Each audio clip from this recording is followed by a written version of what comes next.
John's big face in your phone. I'm stealing the live over here. All right, The Voice and Rizzles. I know that guy. I love that name too. Right? Yeah, thank you. Well, we just kind of we started it. I always like saying that we started it because I thought he wanted me to film him doing a podcast. Oh yeah. He's like, nah, man, I want you to do it with me. Oh, okay. So I was like, okay, sure, man, I'll rock with a podcast with you. And then Yeah. we were thinking of names. We're like, I don't know. It's like, oh fuck, just use the nicknames, man. The Voice and Rizzles. Done and done. That's all it needs to be. It doesn't need to be anything crazy. Oh, I hear you. Well, Nick, we need some tech support here. Oh my goodness. Technical problems. How do you make us join it? I think you have to send a request to him. So I do? Yeah, you say hi to all your peoples. What's up, fam? People coming in here.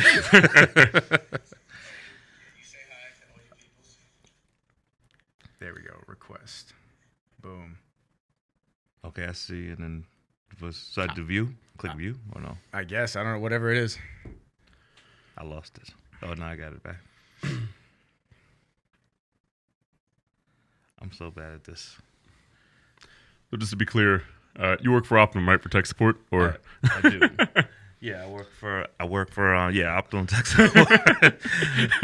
not IG Tech Support, unfortunately. there you go. All right. Yeah, so we're on. We're live. We're good. We're good. We're That's good, it. man. That's it. Hey, I'm excited to be here. I want to thank you guys for having me out. No, we're happy to have Listen, you, man. It's I'm awesome. pumped to have you on. I knew since the start that we were eventually going to cross our paths on here, and I wanted to just dig deep into who you are, what got you into where you're doing, because, listen, one of the top in the world, literally one of the top. You can't even say top 10. We top 3 consistently too. Yeah. And you won the Arnold. Yeah. I mean, it's still like it's surreal when I hear someone say that, or when I just go throughout my day and then I just start. I like to sometimes just think about different things randomly throughout the day, and then sometimes I'll just be sitting down thinking. I'm like, wow, I'm top 3 in the world right now, or wow, I'm the Arnold Classic champion. And sometimes I'll even forget certain things. Like when was the last time that I actually won a show? I'm trying to think. Oh yeah, I won the Arnold Classic this year. You're trying to think. Yeah, exactly. Who won the Arnold last year? Wait a second. Exactly. Is this son of a bitch? Yeah. So it's like it's very surreal. I feel very blessed, and I couldn't. It's not all me. My as you guys know, my coach is Justin Miller. Yeah. And I owe a lot to him, because he took me to a level that I wasn't able to achieve when I first started into bodybuilding. We were talking about that with we had this guy Matt on, who is a semi-pro baseball player, and we were talking about it, and your name came up. He said George looks like just an unbelievable, phenomenal guy, and he looks like the kind of guy that he gets directions from his coach and he listens. I said, yo, if Justin told George to go run a mile naked to make weight, even though you don't have that problem, right. Ready for the show like a million days out, but I said he would do it because he knows that whatever Justin says is going to be the way that it's got to go. Right. And that's what you want in an athlete. I mean, you hire somebody to be your coach, and whether that comes from being in a relationship with them as a friend and family, and then it moves to being a coach for you. Right. You have a lot of people that either second guess or they just don't listen to what their coach says, and they do different things than what their coach actually asked them to do. That's insanity. That's just shooting yourself in the fucking foot at that point. It's counterproductive. I never understood that because, I mean, what are you going to be paying the coach for if you're not going to listen to what he's going to say, what he's telling you to do? Yeah. So I never understood that. I mean, and you also have to have trust in the person that you're hiring to help you. Like I have 100% faith in Justin, and I also know that people are human. Like people can make mistakes. So I've said in many times, different interviews I did, and I told Justin face to face, I was like, Justin, look, I have faith in you. I have faith in us. It doesn't matter if we was to lose 10 shows in a straight row. I have enough faith in us to stick with you until we get it right, because I know you know your stuff. You know what I mean? Yeah. So there's little twinks here and there. And I think that's another thing. Like people are so quick to jump and switch coaches after, let's say, a one unsuccessful failure, and they don't give someone the time they need to learn your body and And it's usually not the coach's fault. Yes. Because a coach, unless they really don't know what they're doing, they're not going to say something catastrophic to an amateur athlete to make them mess up catastrophically. Right. It's not going to be, okay, night before the show, I need you to eat 17 potatoes, 14 cups of white rice, and 3 steaks. Right. Okay. You mean that's bad? They shouldn't do that? Only you can get away with that, Nick. Yeah, okay. Right. My love But handles what would say happens- different. But somebody who spills over really bad like that, for example, or messes up, maybe they didn't listen to their coach, and they did their own thing to go, well, my coach doesn't understand. I need more carbs, so I should eat this box of Pop-Tarts. No, you shouldn't. If you think you should eat some more carbs, either talk to your coach, or more importantly, don't scarf it down with Pop-Tarts. Right. The coach isn't wrong, and you're not right. It's a matter of you wanted to justify cheating on your diet. Right. You know? I mean, I would always, double check with Justin, even for the little, minuscule things. Like if he says, have 6 ounces of sweet potato or white potato. And let's say, I'd rather have oatmeal or something like that. Yeah. Before I actually do that, I'll say, is it okay if I have this amount of oatmeal, which is equivalent to 6 ounces? The adverse, and exactly. instead of it subbing it in. Exactly, and he'll either say yes or no, and it's yes. And when he says yes, I'm happy because Because you're gonna eat things that you like anyway. Right, but I'm not gonna just do something. I like to be. I'm very anal with it. If he says do this, I'm like, okay, I got to do exactly this. And if I want to change a little something up, I want to consult with him first. That's always how I was. I could never understand how people listen to a coach and then will go against them, like I just said, and not take into their consideration of just explaining to them, maybe you know that your body doesn't work well with sweet potatoes. Right. Maybe you know that you don't work well with jasmine rice. Right. And every single piece of food affects every single person differently. And right. I know you just mentioned, which is a big thing, because it takes a couple of shows and a couple of cycles through with a coach before they really start to understand your body. Right. There's a lot of people, I'm sure, that feel as though you should work with this guy because he has a great track record with these 3 athletes that he's had for a couple of years. Right. You work with this coach, and then all of a sudden they don't bring you the results or the successes that you think that he or she is going to, right. and then you drop them. Right. Well, it takes time. I mean, it takes time. Yeah. When Casey first got linked up with Meadows, when I linked them up, it took them a couple shows. Like, John didn't know Casey's body right off the bat. He didn't know how fast Casey burns through shit, and he had to continually learn and compare and contrast old plans with what he's going to do with him going forward. And I'm sure Justin did the same with you when you first started with him. Absolutely. Same exact thing. I mean, if you go back to, 2017 New York Pro, when I made my pro debut, I mean, me and Justin, we made some mistakes in that show there, but we learned from them. And that's why since then, we just kept getting better and better and better, So that's what it's all about, man. That's what it's all about. And you know what? When you're that lean, your body's like a little bit of it's a microchip. Yeah. Any little thing is going to affect it. Like that. So, for the most part, if you're bulking, you can get away with a carb as a carb, except for sugar. You know what I mean? Right. Sweet potato, jasmine rice, whatever. Odds are you can get away with it. But that close to a show, what people don't understand is that white rice might mess you up because of the insulin spike. Yes. That sweet potato might save you because it's going to keep it low glycemic. Right. Even down to the vitamins and minerals and the amount of fiber that's in it. Right. That's why you have to check with Justin. Hey, you said sweet potatoes, but can I have oatmeal? Right. Yes, no, who knows? Right. Exactly. It's very true. Very true. What kind of carb works well for you? What do you? I mean, sweet potatoes usually work well for me. Good? Yeah. For this previous Olympia, I actually, and it seems to work, really well. Actually, I switched from the when it came to taking the sodium out. I switched from the sweet potato to regular white potato. Okay. Yeah. So I mean, the difference is very minuscule, but the white potato seemed to have worked a little bit better for me when it came to sodium depleting. Yeah. Yeah. Once again, everything affects you differently. Yeah. Exactly.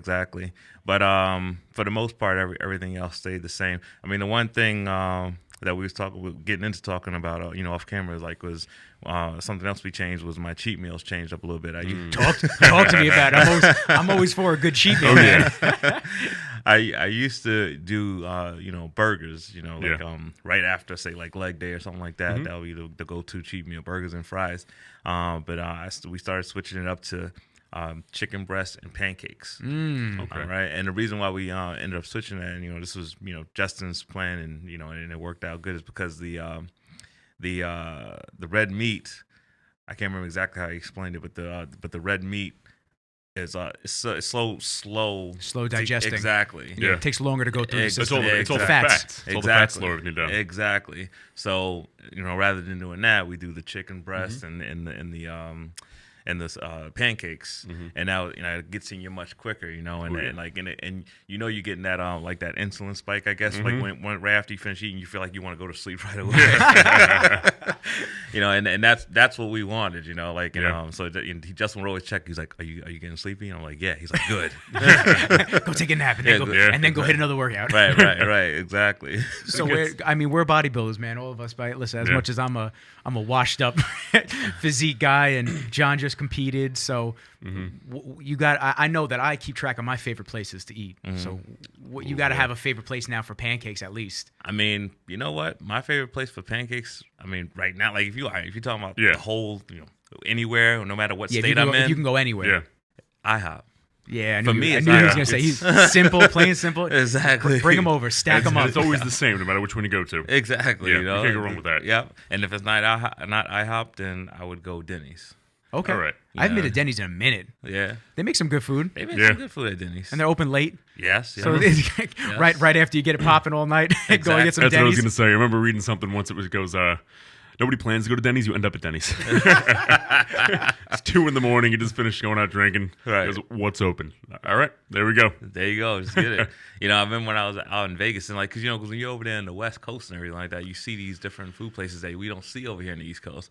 So it's just like, and at that time when you're dieting and everything like that, you feel like a kid in a candy store. So I remember when I saw In-N-Out, I was like, oh, I gotta freaking get that. Yeah. Because I see you see all these people on Instagram taking their In-N-Out pictures. I was like, all right, I gotta try this, and I actually love In-N-Out. Yeah.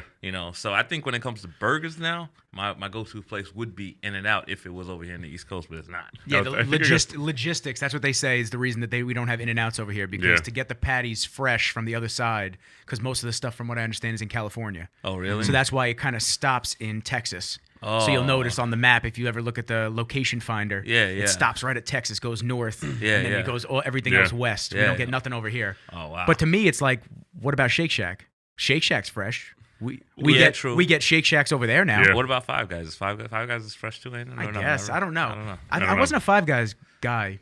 Yeah, Five Guys is good. Yeah. It's pretty. It's good. But there's a place in the West Coast. It reminded me when you're talking about In-N-Out. It's called Bruix. It was on the pier over in California. So it was 2 patties, right? And it was on like a big thin Belgian waffle as the bun. Oh my god. Really? Ooh, it was a regular burger, but instead of the bun, it was a Belgian waffle. Oh my god! But not like a crazy thick one, so you couldn't bite it. Yeah. It was just like thin enough, just so it was like a perfect patty. That's crazy. I just want to get lean enough where I could just roll anything in a pancake. Just start rolling pancakes up. Anything the rest of the day. It's like, what are you eating, Nick? Yeah, I'm on a pancake bench, Nick, rolling it up. A pig in a blanket. The other way around. You gotta get so muscular that you can eat whatever you want. It burns up anyway. Yeah. So just get like George, man. By accident. So I want to touch on your roots, man. Where'd you come from? What was it like growing up, and then of course escalating to the fitness type lifestyle, because this physique doesn't just happen in a year. It doesn't happen in 2 years. This happens over a progression of time. Right. So I'm curious, and I know I'm sure a lot of other people are curious about what makes George tick. Where'd he come from? Yeah.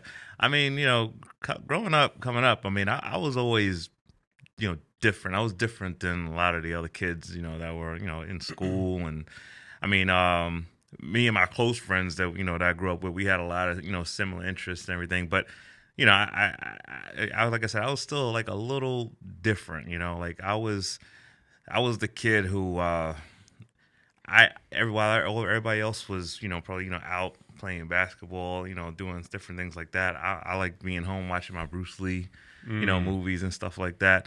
And I always loved to emulate everything I saw, Bruce Lee doing.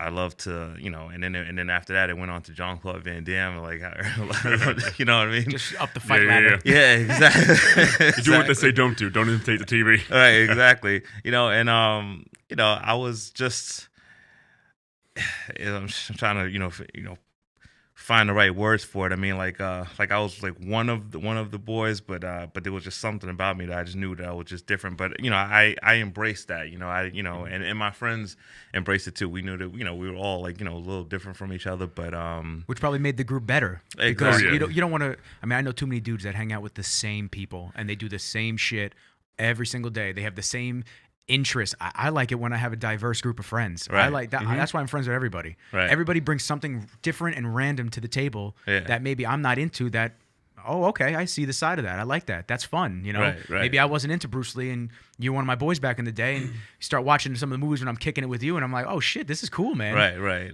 Yeah. Exactly. I mean, look, you know, like say for example, you know, when I was like in elementary school and everything, like I was like the only kid who was like openly, you know, expressing how much I love Power Rangers and stuff like that, you know, right? But you know, all the other kids, you know, the boys and whatever, they wanted to act like they were too cool for, you know, for Power Rangers. Too grown. Yeah. When they probably know damn well they probably watch Power Rangers too. The after school special. They get the lunchbox at home. Exactly. Like I was that kid. I was that kid who wasn't afraid to express like, oh, I like this, I like that.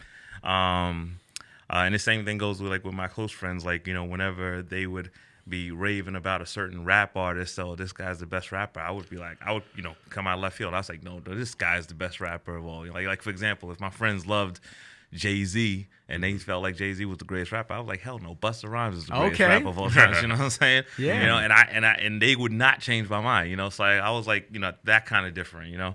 And then, and because of my, you know, affinity for stuff like, you know, Power Rangers, Bruce Lee, and everything, I started taking martial arts. You know, I was about 7 years old. I started studying Shotokan karate because, once again, Bruce Lee was a huge inspiration, and I wanted to be like him.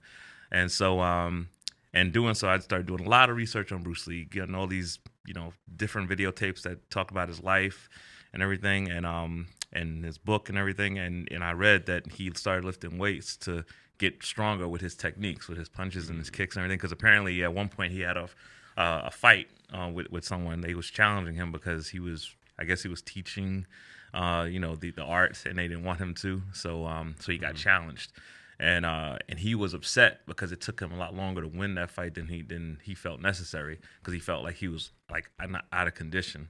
So he started lifting weights to get better at that.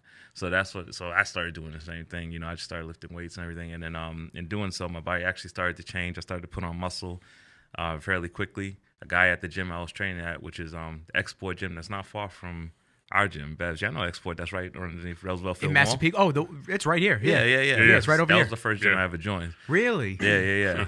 I did a couple guest passes back in the day when they first opened up. Oh yeah. Because I'm a weirdo, man. Back in the day, especially, I would, like you, I've always been different. Yeah. I just I wasn't always into going to the clubs. I always wasn't into hanging around at the bar, seeing the same bar rats and the same fucking way. people. It's boring to me. Yeah. I figured, and then I was heavy when I was younger, and so once I got into better shape and I started focusing on my body and actually training and doing things, I joined Bev's, and I would bounce around to different gyms to see what kind of equipment they had. Like, that was my fun time. Like, my best time, and I feel like as bodybuilders, we all can attest to the same thing. Every day of the week, we were like, oh, what do we train today? What do we train today? What do we got tomorrow? What do we got? And then once you're doing it, you're like, okay, what else I got going on today? Yeah, exactly. Now what do I do? Yeah, on rest days, I'm bored, man. Right, I haven't gone yeah. to the gym in 2 weeks. So for me, it's like, oh, I'm agonized. I Right. want to go do something. Right. So I used to go at like 1 a.m. Okay. to midnight, 1 a.m. I used to either go to Export or I'd go to Coliseum in Queens, train for a couple hours on a Friday, Saturday night, and then come home. And then usually the next day I would just grab breakfast with the family and just hang out. So I right when Export opened up, I went over there and I was thinking of joining that gym. Right. And it was nice gym, man. When I mean, it first opened, especially. Yeah, it was yeah. beautiful. I loved that gym when everyone was going there, and it was 24 hours. The only part that sucked was because it's right underneath the mall, so if you was training around holiday times like now, Oh god. Oh. like parking would be a straight up, bitch, Yeah, Oh, yeah. nightmare. Yeah, exactly. So I hated that. So, but that was only downside. But I loved that gym. So yeah, I joined that gym, and then a guy that was there, he saw me, and he came up to me when I was at the watering fountain one day. He said, "Do you compete?" And I said, "No." And he's like, "Well, you should." And I said, "Why?" And he was like, "Because I see you have good genetics for it." And I was like, "Okay." And then hey, I talked with him a little bit more. Through him, I did like my first show, and I ended up placing top 5 in the first bodybuilding show I ever did. Wow. What show was that? It was one of those it was an IMBF show. Oh, Oh, yeah. okay. Yeah. So I placed 5th at that show, and I was like ecstatic. For me, that felt like a first place win, because I was like I didn't know nothing about How old were nothing. you? Yeah, I was how old was I? I think I was about 25 or 24, something like that. Yeah. So so like I said, that was just, and then after that I was hooked. Then I started actually really researching pro bodybuilders like I remember the 93 Flex Wheeler.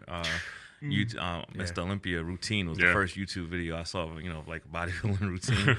And he composed. That man composed. I was like, wow, like look at this guy. It was like, I was like, so I used that for constant. And then from him, it went to Sean Ray and then Lee Priest, all the guys from the '90s. Like, I was like, wow, these guys are amazing. Favorite era. Yeah, favorite era Absolutely. for sure. Yeah, for sure. I look at all those guys, and it's just I'm still, even though I'm around all you guys, it's a different type of mass monsters and leanness that you guys bring to the table. Right. But that 90s is just something. It's just crazy. It's just Something it else. keeps me dumbfounded. It's just such mature muscle that nobody tried to rush. Right. They put it on. They slowly every single year, but they put it on for 20 years before they stepped on that stage. Yeah. You know what I mean? Yeah. Not discrediting anything from the athletes today, but a lot of people get big real quick. Right. There's nothing wrong with that, but you're not going to have mature, grainy muscle that takes time to develop. Right. Almost too quick for a lot of people, unfortunately. Yeah. And that's the only time you ever see problems with the sport, man. When somebody does too much, try to get big too quick. Right. Like, nothing but love for Dallas McCarver, but when you do that much by that age, something's not going to happen. Something's not going to work right. Well, I mean, like that's why when I whenever I'm speaking to young kids and everything like that, when they ask me for advice, the first thing I always tell them is to take their time. Enjoy the process. Enjoy the process. I mean, because when you're in your late teens or early 20s and whatnot, I mean, I let them know that your body hasn't even begun to mature yet.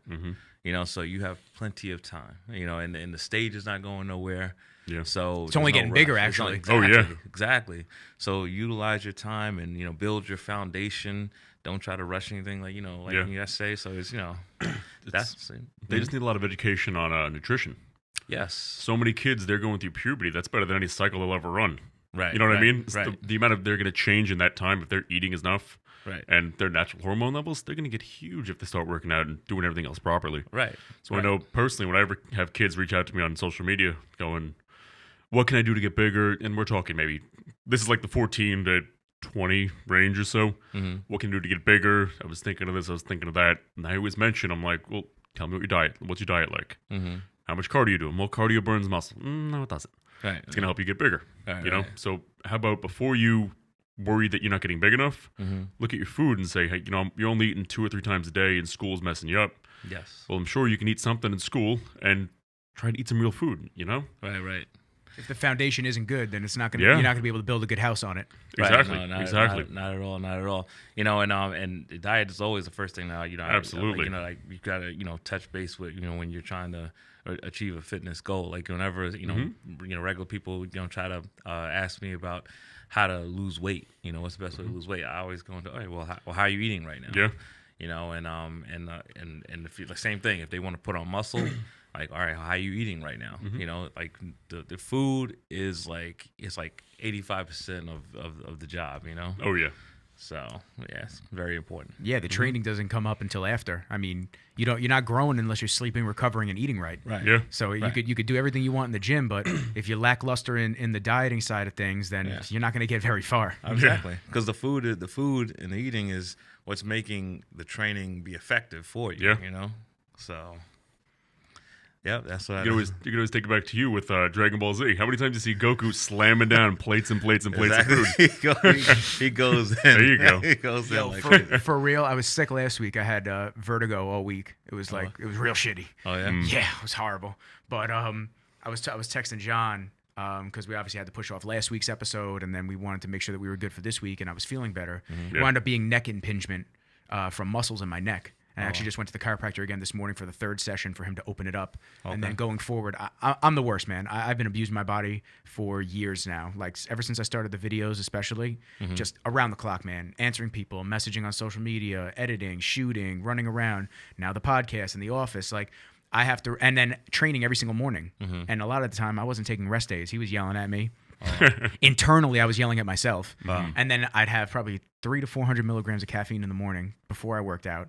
And then I'd have another bang or two like energy drinks in the afternoon. Just to keep me awake and going. So I'm not shocked that at some point my system kind of just went, all right, bro, you got to kick back. But when I was out, I was watching. I caught up on all the Dragon Ball Supers. There you go. So I told you it's good. 140 episodes. I crushed the entire thing. I'm like, oh shit! Now I have nothing to watch. But yo, every time, man, he's slamming the food. I'm like, yo, I'm kind of hungry. Right? I was like, that food looked kind of good, even though it's a cartoon. Right. But let me. So obviously, you went to Export. You did your thing, competed. And how old are you now? I'm 35. Okay, so yeah, so not too much older than me, and you're right around there. So, when did you make your segue over to Bevs? I mean, like in about 2012, because my first show that was about 2006. So I went over to Bevs. The first time I trained at Bevs, I think it was about 2011. I think. Cool. You know, when it looked completely different than it does right now. Oh yeah, that's actually when I joined there. Yeah. I was there 2011, 2012. Oh wow. Yeah, I joined there. I was a silent, under the radar type person. I was a little chubby kid trying to get in shape around all the mountains around me. I was like, I don't want to look at anybody wrong. Right, exactly. Yeah. That's kind of how I felt too. Like I was like, you know, like it just. I was very overwhelmed when I first went into Vets, because you go there, you see all the pictures on the wall, and you're like, oh my god, these are the guys I was looking at on YouTube and everything, you know. Like, the hell did I get myself into? Exactly. Like, I feel like a little peon in here. Yeah. But that was the first time I went to Vets, and then I ended up doing the MPC Metropolitan in 2012, and that's when I won my first overall, at a show, and that had me like completely on cloud nine, you know, because I just wanted to place top 5 again, you know, because my family was coming to see me at that show, and then to end up winning the overall at that show, I was like, oh wow, you know, and then then I was like, okay, you know what, maybe I can really do something in the sport of bodybuilding, you know, and then now I don't want to cut you off, but that was way before Classic. Way before Classic. So what did you compete in? I was a light heavyweight bodybuilder. Cool. Yep. And actually, in that same show, Sadiq was also in that show. Oh, really? In Men's Physique. Men's Physique. Because that was like, I think that was like the first year Men's Physique was coming out, 2012. Him, Matt Acton, all those guys, they were posting. They were all kind of doing their thing that year. Yeah. That was a spark of social media for the fitness industry, too. Yeah, absolutely. It just started to kick off. And Sadiq won the overall there, too, because I have a picture of me and him cool. next to each other, you know, taking the overall picture, you know, so that was very cool. And even Sadiq looked so different back then. You know, he's gotten so much, you know, from compared to then to now, like he's improved so much. Like a whole different athlete. Yeah, a whole different athlete. Well, you guys get smarter with your bodies, man. Yeah, you know, you get smarter with what you're doing. You get smarter with how you're training, recovering, eating, different types of techniques to put different type of muscle on weak points. Right. I mean, you guys, as the years go on, that's what you expect as a bodybuilder, especially. Right. You expect in anything that you do, honestly, but especially in this sport, if you're not getting better year after year and you're staying the same, that's a problem. Right. Your competition is going to continually raise the bar. Well, I think that's also the reason why, you know, when you see certain divisions, like especially like the new divisions that come out, when you see them starting to evolve and you see the physiques changing, like a la Men's Physique, you know, like, you know, we'll look at the way the guys looked back then compared to now. Oh God! Oh my God! You could even see a difference like now in Classic, you know, compared to, you know, how they looked, you know, back 2016 to now, and same thing with Women's Physique. Look how they looked back then to now, because it's just if you're gonna continue to train and improve, then it's gonna evolve. It's just a natural order of things. When we had Andre Ferguson on, I was bringing that up with him. I go, a lot of these physique guys that are on the Olympia stage, they wouldn't make the classic weights. No, probably not. No, probably not. They're big boys now. Yeah. It's crazy. You mentioned it like that, yeah. Those dudes, thick.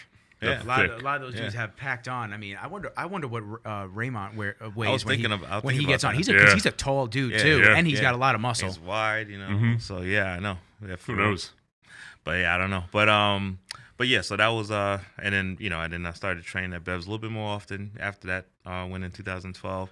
Then I went up to heavyweight in 2013, and then that's when I started getting destroyed, just smashed, you know, because like my body was, I think I just, you know, it didn't do it right, because I wasn't happy with the way my physique looked as a heavyweight. I was losing my aesthetics and everything like that, and my shape, wasn't coming out right. So I was getting dead last at national shows and whatnot. So that put me at a down point, and at that point I was thinking, okay, maybe this is not for me, So I was like, I'm gonna call it a day, and I, officially just, said, I'm gonna retire. I don't want to do it anymore. And then I started looking into different things, because I'm also, I didn't mention this to you guys, but I'm also like a nerd at heart, because I studied computer engineering in school. Give me some. Yeah. I'm okay. I'm with the nerds, man. We have an intern position open if you want. Yeah, cool. I'll take it. So yeah, and then I started looking more into the, technology, studying more and everything like that. And I was like, maybe this is my path, So I was like, now I started seeing myself possibly working for a big company like Apple or Amazon or something like that, And I, started studying for my master. Well, let's see, where are we at right now? So that's 2013. And if fast forward like 2016, that's when I started studying for my master's in network security right there at NYIT, which is not far from here. Right down the road. Yeah, right there. Exactly. And then by circumstance, I knew Justin from back in 2012. I knew him. Was it like in passing kind of thing? Yeah, in passing at the gym? kind of thing. Yeah. But we never really chopped it up like that and everything. And then just by circumstance, I ended up over his house because my friend who I normally work out with was gonna do a show, and he wanted Justin's help, so I just went with him to Justin's house for moral support, and then after Justin looked at my friend, he offered to look at me, and I was like, well, I mean, you can look at me if you want, but I mean, I'm not interested in doing nothing. I'm just chilling right now. Yeah, exactly. So, but he looked at me and he was like, okay, I think we could do something, and then I said, well, you know what, Justin, if I do a show, what about this, classic division? I mean, that just came out, I'm thinking maybe I'll go for that. The reason why I suggested that is because I saw that it always haunted me about like going up to heavyweight, how I just hated how I looked, and right before I actually said, okay, I'm done, I said to myself, you know what, I feel like I would have did better if I would have just stayed as a light heavyweight, kept my weight down instead of trying to jump up that quick. So, and the fact that in classic physique, I saw I had to come down in weight. I had to. I was like, all right, well, maybe this is, what I need to do. So I was like, oh, what about this? And then Justin at first was like, I don't know, George. I mean, you look like a bodybuilder to me. But we can give it a try. It's either one or two things are going to happen. Either they're going to give you first or they're going to give you dead last, but let's see what happens. So, and then we did it, and then we ended up, getting first place, at the Eastern USA that year, 2016. Cool. Yep. And then 2 weeks later, on to nationals, and then we won the overall there. So, that's when I became the first ever Classic Physique national champion. That's awesome. Yeah, so. It was like a whirlwind, probably, just having all quick, man. So quick, and the way it happened, because I didn't just wake up and say, you know what, I want to do the Classic Physique. I didn't wake up and say, I need to find somebody to. It just by circumstance, I ended up down this path. Like it's almost like something pulled me back into the sport, like some forces, and I that makes me feel like this was meant to happen, Yeah. I hate to say that corny line, but everything happens for a reason, man. It does. And it just you learn about and know people in passing. I mean, there's people that I've done videos for now that I met years ago that I didn't even, I didn't put two and two together. This is way before I even picked up a camera. Right. By circumstances, things just happen where you cross paths with people and have interactions and relationships with people that is a building for maybe not something at that time, but 5 years, 3 years, a couple months from now. And doors just open, and that must have been an insane feeling for you to not only go from just having somebody look at you randomly to then doing Easterns, winning everything, and then being the first overall champ for Classic. Yeah. I mean, which is not an easy thing when they're just. No. And I'm not gonna sit here like an asshole and say they're just handing out pro cards, because I'm not gonna say it like that, but.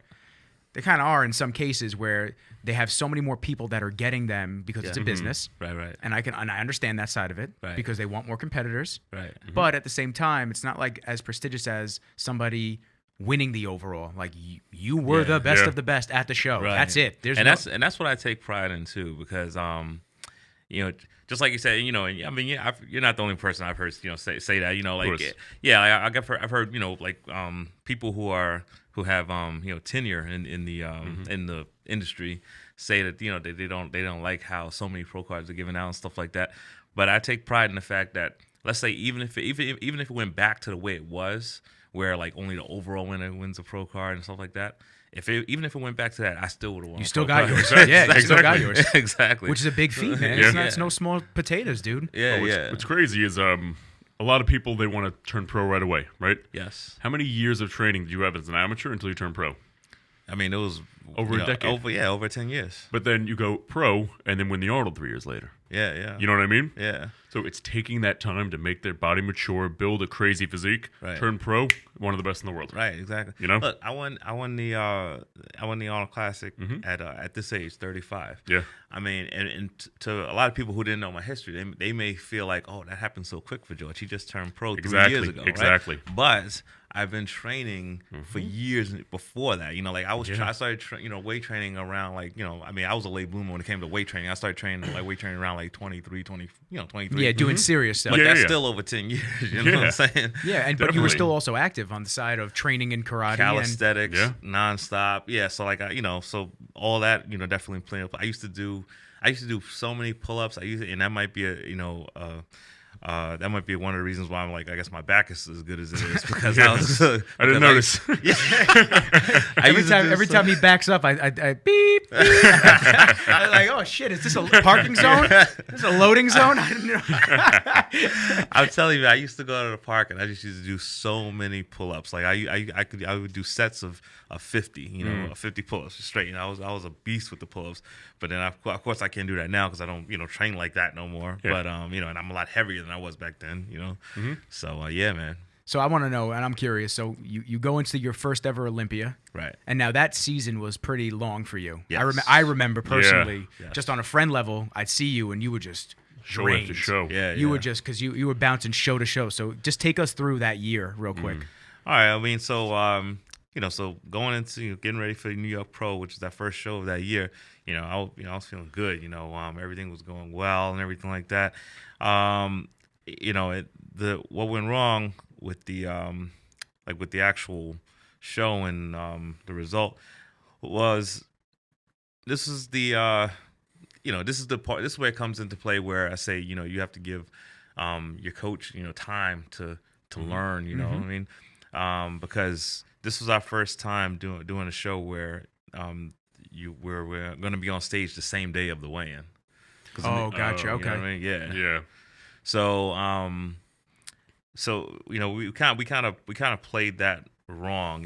Right after weighing in, I started scarfing down a lot of food to try to fill up as quick as possible, but I ended up, I lost my hardness kind of. Did it spill over, or was it just softened up a little bit? Yeah, I think I would say I softened up a bit, because I didn't look like freaky how I did, a day before that, or even earlier that morning, before weighing in, I felt like I was a little harder. Which it happens to every single athlete, every single coach. I mean, at some point there's that, like you said, learning curve, learning period where you may not get first place, you may not get top 10 in every single show, but over the course, it's going to get better and better. Right. Now you know. Right. Exactly. Yeah. Now I know. Yeah. So that was that, and then we made the plan to go on to Chicago.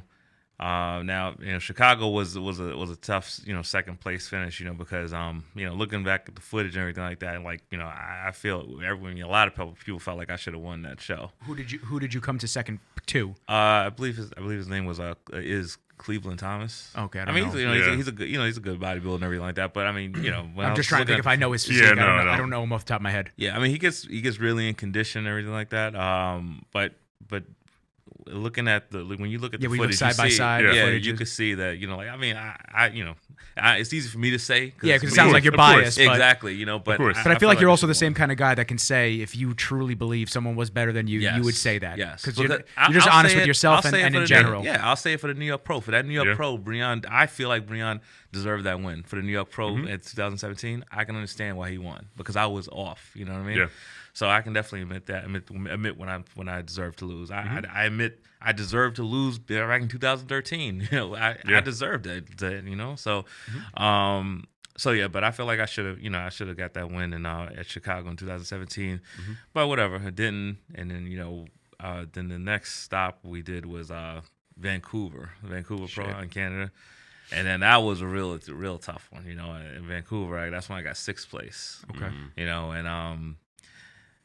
and after that happened, And these are at a couple week span, right? yeah, a couple, Yeah, so this is all pretty tight together. Yeah, it's very tight.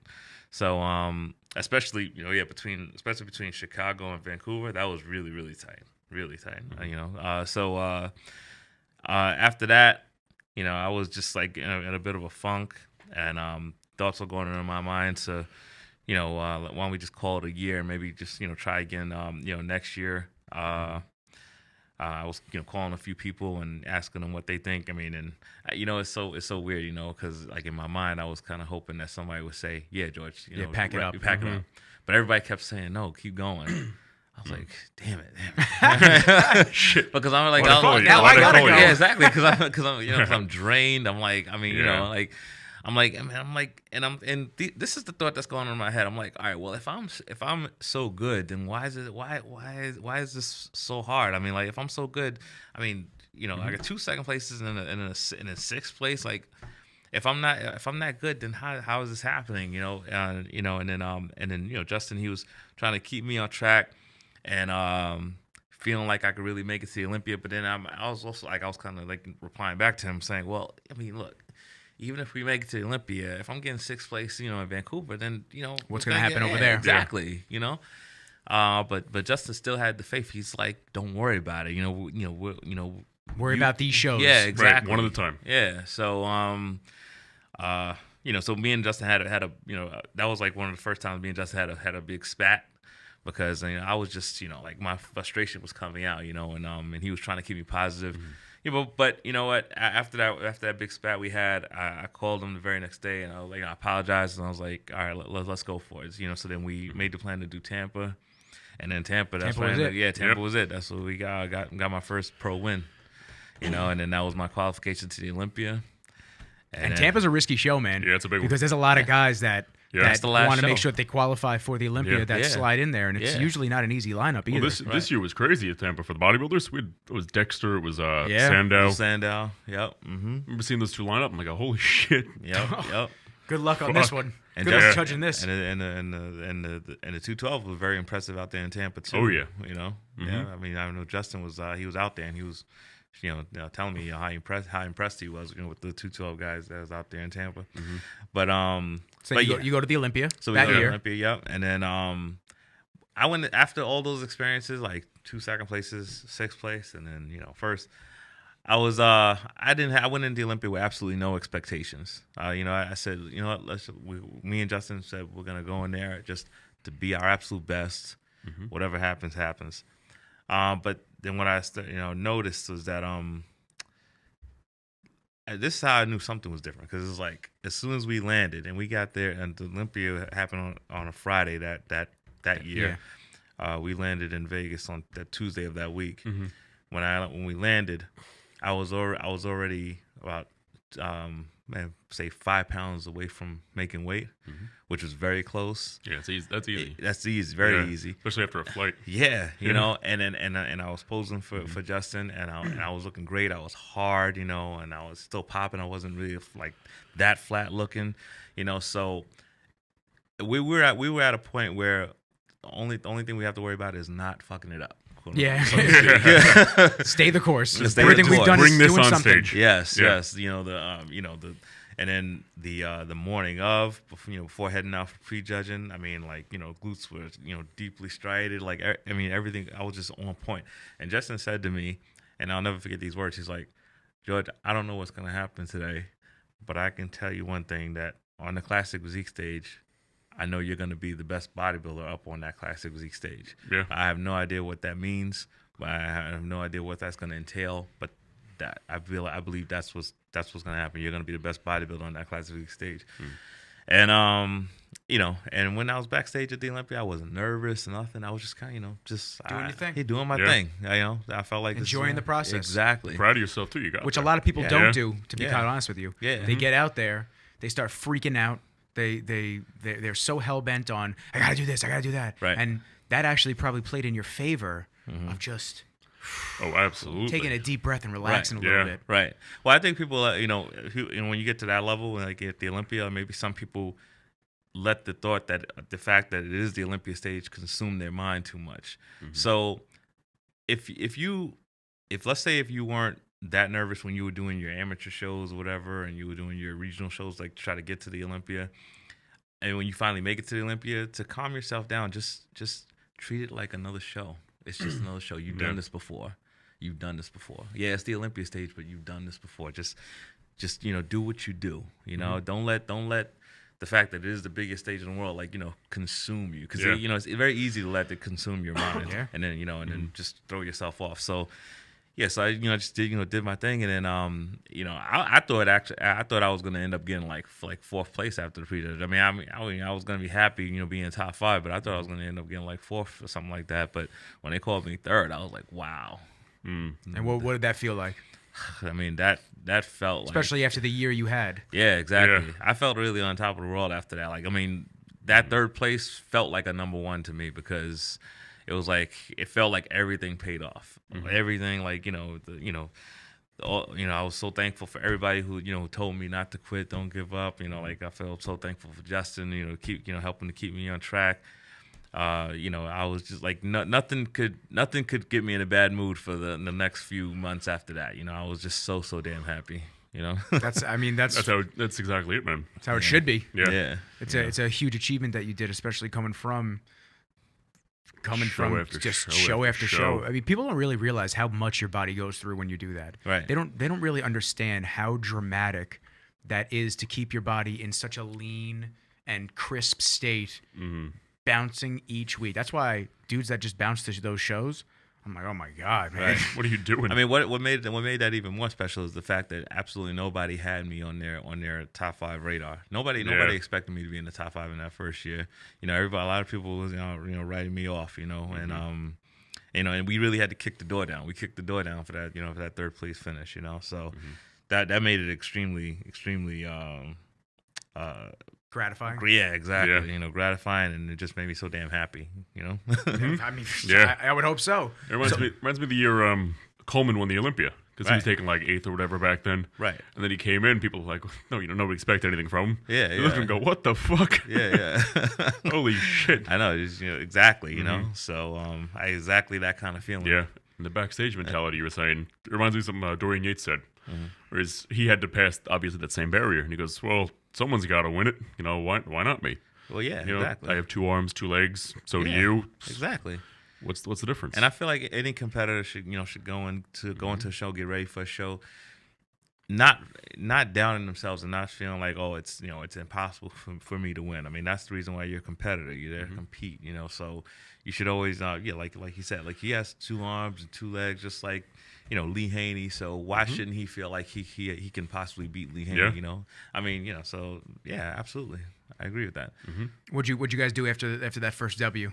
Oh, we went straight to the Cheesecake Factory after that. And that's Justin's go-to place, by the way, actually. Oh, yeah? Cheesecake Factory? Yeah, Cheesecake Factory. Are you a fan of the Cheesecake? I mean, I like Cheesecake He Factory. converted you, I do. didn't he? yeah.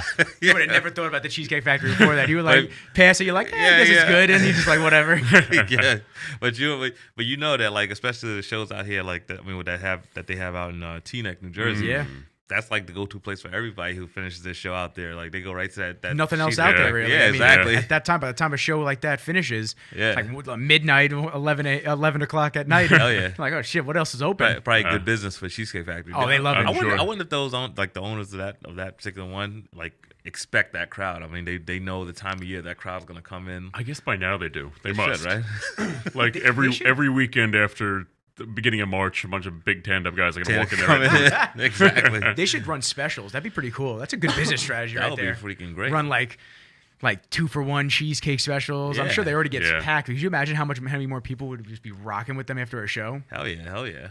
Yeah, I'm a baked good guy, man. I like that after my shows. I was like ice cream, baked goods. Yeah. And I had beer, Sweets. and the beer didn't sit well. I was like, oh god, I hadn't drank in like a Oh year. yeah, no. I was like, oh my god, I feel like shit right now. But you know something, like even to go back to how like everything happens for reasons. Like what makes it even crazier is that going back to the 2016 Easterns when I was getting ready for that with Justin, my mindset was this is still gonna be my last show. Like I said, like even if I won, I didn't have any aspiration to want to like keep going. Like after I said, you know what, all I want is to look good for this damn show. Finally, really look. I mean, even though I won an overall before 2012, I still feel like I could have looked better than that. Like I was like, Justin, just help me look my best, for this show. And I never told him this, but in my mind, I was like, this is gonna be my last hurrah, But then, even before the show even happened, like Justin was asking me, well, because I guess he saw like how good I was getting, how I was progressing, and he said, well, if you win, George, I mean, would you be willing to do nationals 2 weeks later? And then I was thinking, I was like, I guess, yeah, I suppose. Yeah, I guess. I'll see if the flights are on sale. Yeah. See if we get a good deal. Yeah, exactly. Where's it at? Oh shit, I don't have the miles to that, man. Yeah, man. Because at that, like I said, at that time, like I felt like my mode was changing. I was, I was in my, technology mode, and I felt like that's where I was really where the heart was lying. Yeah, you know what I mean. So, but I was wrong. This is for a good reason. Yeah, for a good reason. Yep. I know I know you touched on. Oh, I just lost it. Oh my god. Hold on. It was Oh, I know you touched on doing everything under the radar. So you flew under the radar. Nobody kind of expected it, and you did all this without a sponsor too. Yeah, that's right. Up until what year? I mean, you really linked up with Redcon. Yeah, my first two Olympias, I had no sponsor. That's crazy. Yeah, exactly. That's crazy. So putting yourself out there, all those shows, that's on you, man. That's not me. Yeah. that's not funded by anybody else. So right. talk about betting on yourself and pushing through. Exactly. I mean, I compare that to like because I'm from Jamaica, Queens, and I'm from the same neighborhood that 50 Cent came out of, and that's just like when like after unfortunately when he got shot, and then all the record companies didn't want to have nothing to do with him. He took the matters into his own hands. He started making his mixtapes and everything, putting them out there, and then that's what got the attention of Eminem, and then Eminem brought him on, and then boom, he exploded. Like that, that's I kind of like compare it to that. It's like I don't have a sponsor. I didn't have a sponsor at that time, so I gotta promote myself. I just gotta put myself out there. So that's why when I was get ready for these shows, I'll be putting out a lot of content, showing my physique and whatnot. I was like, look, when the time comes for me to get a sponsor, I'll eventually get one. But it wasn't your number one concern like a lot of people. No, a lot of people are looking for free supplements, Exactly. and that's really why they're doing this shit. They Right. just want to have a reason to say, "Oh yeah, I'm a sponsored athlete." Right. No, Right.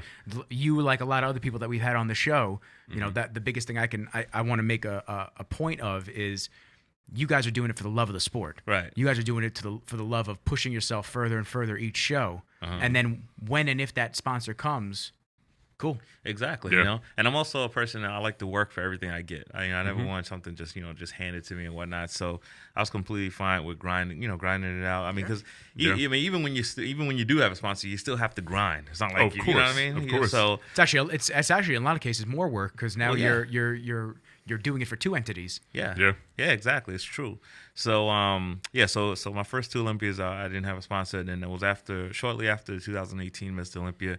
Redcon one day they reached out to me. The athlete manager, Rudy is his name. He hit me up and we were talking. He told me that Aaron Singerman personally took interest in me and wanted to bring me on. And I knew of Redcon at that time, but I didn't know like details about him. So that's when I started doing my research on him and everything. And I just loved everything about him. It showed that they're constantly growing. And I loved everything that they represented. So I told Rudy, and if I'll be happy to join the team. And I assured him, I was like, if you bring me on, then I promise that to do my part and more. So I've been with them for almost a full year now. That's and awesome. I love it. And it's also good when you could be with a company that has products that you actually take too. You know, like their products are awesome. Everybody loves them. I haven't heard really anybody say anything bad about any of the products that we have. So I remember when the Total War and I think Yes. the Big Noise came out. Yes. Like the stack of them. Yes. That was great. Yeah, right. Yeah, it was awesome. I used to grab the little ones from Total right before Yeah. I go to the Oh, yeah. gym. Yeah, the yeah. liquid. You mean Total the War. yeah. RTDs? You mean? Yes. Yeah. The liquid Total War. Yeah. Slam it Chug back. I didn't have to down. mix any powder. It tasted yeah. great. Yeah. Hell And yeah. that Bait Allen, he would kick me right in the face right yeah. right when I started. Hell yeah, Man. And I, like 'cause I did the same thing. I used the RTDs for more than just before I'm about to work out. Like I remember I had to wake up super early to catch a flight, and I was dumb tired, so I just popped on a RTD, and I was good to go works. for that flight. I was good to go. Imagine done. George at TSA. What do you mean I gotta unpack all my stuff? God damn, let him through. I'm sorry, I'm all hopped up on RTD. Just running through. Hell yeah. We have and we have a new flavor that's going to be coming out soon for the Total War. I believe it's called Vice. It's called Miami Vice type of it's flavor. Yeah, exactly. It tastes like stripper sweat. It's fucking delicious. It's stripper sweat. Sign me up. Where do I get it? Give me all of it. Can I be a beta tester? But it's super delicious.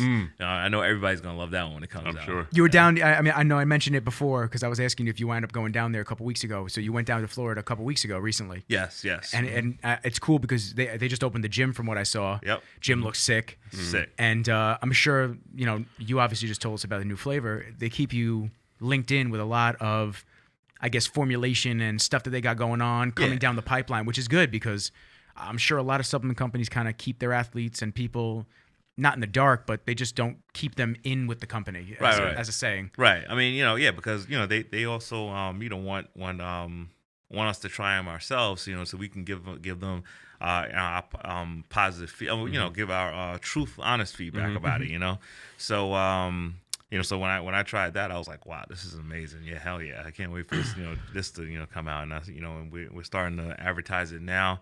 So hell yeah. But you're right. It is good to keep like the athletes and all your employees in the loop, so you can get all that like focus group feedback. It's directly in the network. It makes it easy. Right. You don't have to push them out to anybody. It's right then and there, and you're actually using the actual product. Absolutely. So it's not like it's going to be somebody that buys it once and just like, man, whatever, and you gave them free shit. Right. Your athletes are the ones that are going to be using it. They're going to be the real testers of this stuff. So, So what's your favorite product? The pre-workout? I mean, it's hard to pick a favorite one because I love so many of them. I mean, like I love the GI Juice. I take that every morning. That? It's greens and digestive enzymes. Oh, okay. Yeah, and I take that every morning.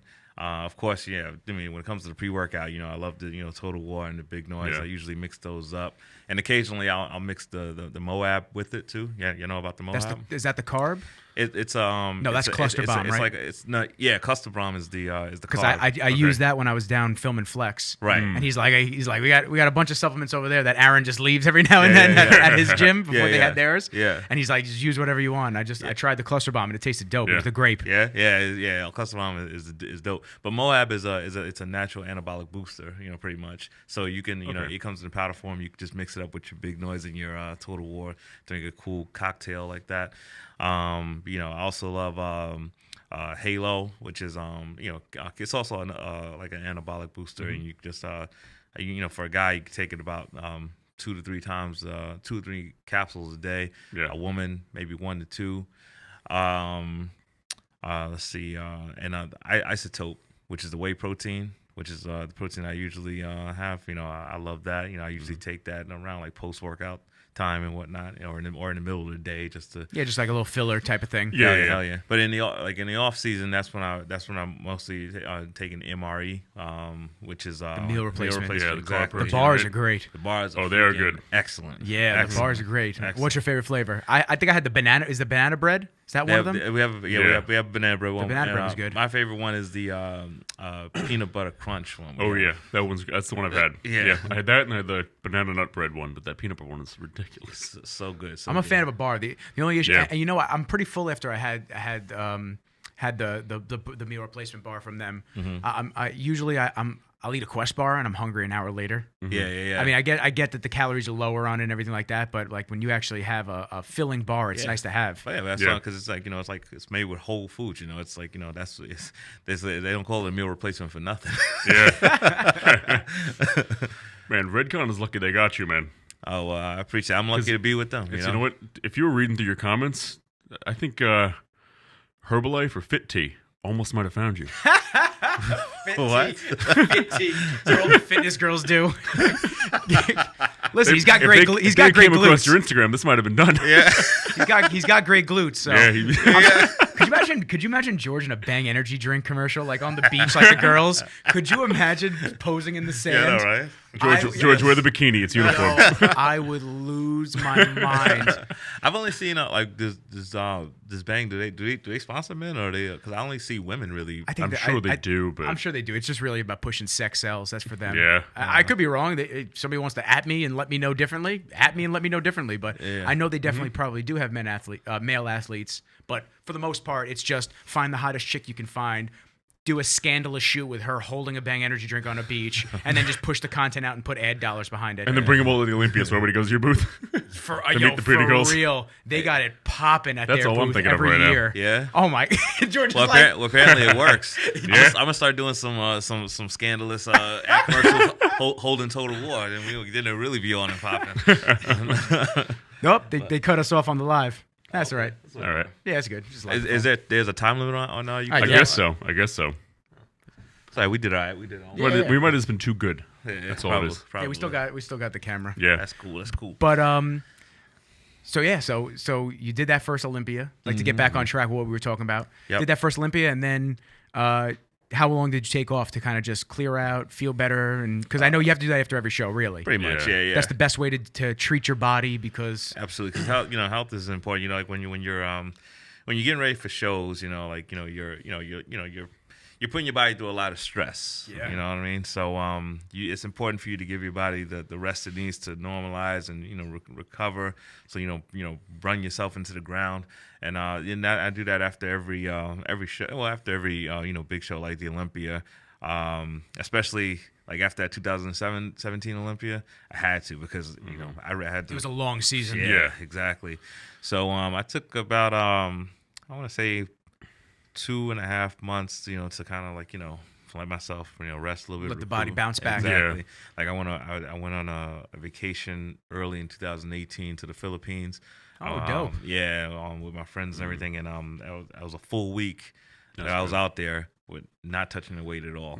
How'd that feel? It felt good actually. Yeah. I enjoyed it. You need it. After Yeah, that. yeah. I mean, because as much as I love training, like when you train so hard for so long, it feels good to kind of just have that little. Be able to rest. Yeah, exactly. Kick Body the just needs feet, it. kick the feet up Yeah. a little bit, Yeah. and set the clock back to zero. Yeah, And just- exactly. We'll ease back into the lifestyle. Exactly. Because if you when you think about it, a week is not that long. Especially when you've been training for years and years. But even if you get back and like psychologically you feel like you may have lost something, your body remembers what you had. So as soon as you start training back again, you're gonna gain that back, and probably more too because you let your body rest. Yeah, this has been my first time since having more than 2 days off, Right. in at least a year and a half. Yeah. Yeah, Wow. I haven't. I'm the worst when it comes to that. So this 2 weeks is definitely well rested and needed. Exactly. Yeah, I'm getting to that end of the 2 weeks though, and I'm itching. Yeah. And now that I got the clearance this morning to go, I'm probably gonna go tomorrow morning. Good, but good. it's just been, Yeah. it's been a lesson again in you gotta respect your body because it does everything and it's all you got. So Absolutely. you have to be able to give the respect if you're gonna expect out of it Yeah. 150% every single day. Absolutely. Yeah. See, I was gonna say I'm in like an awkward middle ground with it right now because after I did the Easterns, I took a week, let myself relax a little bit, then got back into the gym. But I'm going. I can't slowly ease back into it because when I go away, I'm going to be training at 150%. I don't think he knows. I don't think he knows what you're going. Oh, I'm going to on the 30th of this month, and obviously the Eastern was 3 weeks ago. Okay. I'm going to Spain to train with and learn with Dorian for a week. Really? Yeah, so that's going to be from 0 to fucking 150. Yeah, hell yeah, So I gave myself a week to relax, let my joints catch up with me, and then Well, how'd that come about? so the DY certification, Yeah. right? Well, he was running that, and my coach Paul Neville. He reached out to him going, hey, do you have anything else? The last one was actually the day of the Easterns. Right. Do you have anything out in the United States? And he's going, no, I don't. I'm sorry. But if you want, you and one other person can fly out to Spain after Generation Iron releases. And we'll do the whole cert, train with me one-on-one. We'll have a dinner after everything's done. And yeah, that's really it. So instead of a big group of 30 people, it's me, Neville, and Dorian in Spain for a week. Just basically picking Yoda's brain. Wow. It's not raising your hand going, Pretty hey, cool, what right? about Yeah, this? yeah. And he's pissed off at listening to 20 other people all day. It's just the three of us. That's amazing. You're gonna catch George on the beach in Spain. You'll be like, "Oh shit, John, what are you doing here?" Oh, and now that you mention it, yeah, I'm ready to train. You're ready to all this shit with him. That's awesome, man. Yeah, it's going to be a once in a lifetime experience. Cool. Hell yeah. Yeah, so I'm excited for So that. definitely cherish that. Yeah. Yeah. So I'm going from rest to go train like an animal. Yeah. I'm excited to see that, man. That's gonna be Yeah, fun. me too. That's gonna be cool. Yep. So like right now, like so like I said, like so if I take usually about 2 months and a half off, right? Like I didn't train yesterday and I'm not training today, and the reason for that is because I'm actually going to the doctor tomorrow because get my yearly checkup and everything, make sure everything is good and everything, and then once I get the clean bill of health, then start training back up again, But the reason why I'm not training, for those who may not know, the reason why I didn't train yesterday and today because of the doctor's appointment is because when you lift heavy, that could somewhat throw your numbers off a little bit. So just to kind of like Clean house. yeah, exactly. See what's really going on. Exactly. Yeah. Which is the smart and methodical way to do it. So Right. kudos to you because a lot of guys probably don't do that. And I didn't know that. So Yeah. when I go to the, Yeah. I mean, not that I'm not lifting as heavy as you, but when I go to the doctor, I'm sure that would be good if I just cycled off of my training and tapered off and then just went. Just and, at least like 2 days before or 3 days before the appointment. You know what I mean? So your nervous system relax a little bit. Exactly. Yeah. Exactly. So let me ask you. So you hit that Olympia, you take the time off, and then you do the Olympia again. Yeah, I did the Olympia again in 2018. and That was the only show I did. And you waited. Yeah, you Yeah. gave yourself the entire year, essentially a year almost, to rest, recover, and then do a prep to go into it. That's so right. when did the off season really start for you? I would say the off season pretty much started for me like mid-January. Cool. Mid-January is when the off season started, and then the like actual prep started like around mid-June. All right. Yeah, cause that's only mid-June is usually the time that we start getting ready for the Olympia. So And how did that feel? it felt great actually. Yeah. It felt great. I felt like I made a lot of improvements. Definitely felt like I looked better than I did in 2017. For sure. So we used that time accordingly. And I was happy with with what we did. I mean, especially with the way Class Physique is was growing.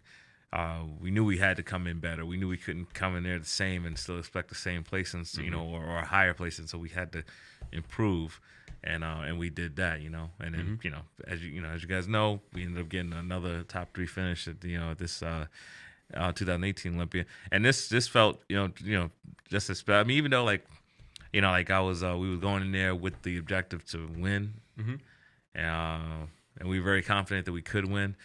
It was still, nice to see that we was able to hold down that top 3 spot with the continuing growing division.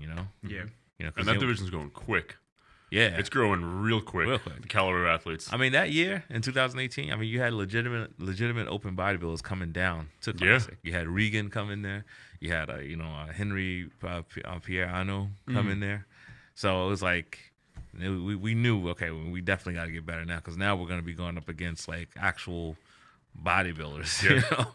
So so it just felt really good to see still secure that top 3 spot. Definitely. Top 3 in the world. Can't complain about that. Yeah, there's really nothing to complain about that. Yeah. Right. And then and then obviously bouncing from that, then you went and did the Arnold. Yeah, and Now was that planned originally, or is that something that you wanted to do, or is that something that Redcon stated that they wanted you to do? Because I know that at that point you were with them. Yeah. No, the Arnold that came about kind of like it came about at first like as almost like a little joke because I remember I was training legs with Justin, and I was on the leg press and did a set, and I was just resting in between sets. And then Justin, like, I don't know, I guess something just went into his mind, and he started, he looked at me with a smirk on his face, like, how do you feel about doing the Arnold? And he's like, kind of chuckled, and I was like, I don't care if you want to do it. I'm down if you want to do it. And he's like, nah, we'll just wait out for the Olympia, so you have all the time you need to, to get it improved that much more. And then, and it kept coming up like somehow. We just like, I was like, and I think I called him like later on that day. I was like, if you want to do it, I'm really down. And we started talking to different people, getting the opinions from different people. Like I actually asked Bev herself, like, what does she think? And then I also talked to Steve. My good friend Angelica Nebbia, who she works with the Love Olympia. Angelica. Yeah, She's down in Texas now. Is she? Yeah. Oh, no, not Angelica. I was thinking Teixeira. But yes, I know Angelica from the magazine. Yes. Yeah. I love yeah, Angelica exactly. too. Yes. Yeah, exactly. So, and everybody was saying, why not go for it? I mean, right? You're top 3 in the world. And the one thing that was said to me that really struck volumes is like, strike while the iron is hot. You know what I mean? So I was like, you know what? Yeah, absolutely right. Let's just go in there and let's just do it. And then, so me and Justin, we made the decision to officially put our hat there in the Arnold Classic lineup. Yeah. And that's what we did, and Redcon was completely for it, and so hell yeah. They were one of the sponsors for the show too, so they already had a booth out there, so it made it easy to kind of do your thing, and then you had a home base out there. Exactly. Yeah. So that was cool. Yep. And how'd you like your first Arnold experience? I mean, besides winning it, which is great, but that's not a bad first Arnold. How did you like the Arnold? No, I love the Arnold. Because I was at the Arnold before in 2018, and that was when Arash and Breon were top 2. So I was out there, before. So I knew kind of knew what to doing his research, scoping it out. He's still under the radar, even though he's a top threat. He's sitting there taking notes. He's like, all right, I'll see you motherfuckers next year. He's walking around with his back, a little baseball cap over his eyes, going, "You don't know it's me." Is that the bull? I know that back. Nah, bro. Oh yeah, man. No, but I loved the Arnold experience. The expo is great. Being there at the Redcon 1 booth and everybody coming up and saying hi, wanting to take pictures, it's just like kind of surreal feeling. Because it's always still surreal when people are really happy to take a picture with you. Because I always see myself as I'm just George, man. But when they really like are so happy to see you, it's like it means a lot, and I appreciate all the supporters and everything. So it was good. Also, because I'm also with Protan, so I also had to go. I was at the Protan booth too, and it was everybody with Protan is so nice to me and everything, and I love the Protan family, So now that he mentions it, every time he competes, he does be glistening up there. I see it. Bit, now that he says it. Hell yeah. for this year's Olympia, especially, oh my God, like they. I wasn't out there this year, but you looked good in the pictures, man. Thank you, bro. Yeah, they Protan, they really did they freaking did an awesome job with my tan. I mean they always do, but I was especially happy with this year's tan and work and everything. I was polished. Good. Yeah. Thank you. It's a little meticulous. It's all the puzzle pieces that lead to the full package: the diet, the training, getting out to the posing, the tan, and then your actual routine. It all leads to what is the actual thing. Exactly. That's why there's no way you can really call like bodybuilding a truly individual sport, because there's so many different factors and so many different parts into it that goes into that one athlete that can lead to success, what I mean? So it's not the athlete just doing everything on its own, Redcon 1, they got my back, Protan got my back. I mean, and now I'm with I'm also with Mega Fit Meals, so nice. Yeah. So I don't so now it's convenient for me to have meals like when I'm traveling and whatnot. That's good, man. Yeah, so that's a battle on its own, man. Getting the ability to prep everything and do it all. But before I used to it is what it is. But whenever I would travel somewhere, as soon as I land and check into my hotel, the first place I would go right straight to the supermarket to do my shopping. And also I'd have to like, make sure I have a place with a kitchen so I can cook the stuff. Now I don't necessarily. All I need is a microwave. With the MegaFit meals, I could just pop it into the microwave to unthaw it, and boom, I'm good. I was scarfing those down when I was in Florida. Oh yeah, is Flex still with them? He is. Yeah. So I was scarfing those down when I was down in Florida. They were good, man. Very good. I had no complaints about those. Hell yeah, That's good. Yeah, I've had a couple other meal prep services where got me bloated as hell. Really? Like, farty. It was gross, man. It's full of salt. Half of them are full of salt and cheese. Oh my god, I felt like garbage. Really all it man. is. Yeah, dude, I kept getting I kept getting just like even the regular chicken that was done or the regular steak. I just feel like shit after I ate it. I was like, what is this issue? And then I kept thinking every time I feel like this, it's right after I eat this food, and then so I stopped using them for those meals. So I see. when you get a good food sponsor, man, that's big. It's Hell important. yeah, definitely. So yeah, man. But so we winning our Arnold Classic title was just like like it was like the tops. Like after they called my name for first place, I was like, is this real? Like I was like, I wanted to pinch myself, you know what I mean, make sure I wasn't sleeping, because I was like, wow, I can't believe this. Like I can say I won an Arnold Classic title. This is like this just 3 years ago I wanted nothing to do with the sport, and now I'm an Arnold Classic champion. Like it's like unbelievable. Which is once again, I'm gonna say it, no small feat. No, hell Yeah, no. not at all. No. No small feat. if you was to take away the Olympia, what would be probably the most prestigious title there is? Yeah, I would not say the probably. Arnold Not Classic. probably. Yeah. Yeah, it is. It's rivaling it. What now? Let me ask you, because obviously you've had 2 Olympias and then the third. Right. So now this past year, Yep. which was after the Arnold. Yep. So before this past Olympia in September, you've had 2 Olympia victories, top 3, which to me is a huge victory. Yeah, Absolutely. 2 Olympia victories and then a top finish at the Arnold. Right. What was more monumental for you? Because the Olympia is the big stage, Yeah. and the Arnold is no small stage either. But one could say, You know what? I think. Wow. that's a tough one, right? Yeah, that's a I was thinking hard that. one. I was like, I feel like I'm gonna put them all against the wall on this one. You know what? I mean, like, it's like. That's what I'm saying. I'm a little bit torn. All right, 'cause this is where I feel. Like, the most special award to me is the Arnold's, because number one, that's the win. That's a win. And I'll never forget.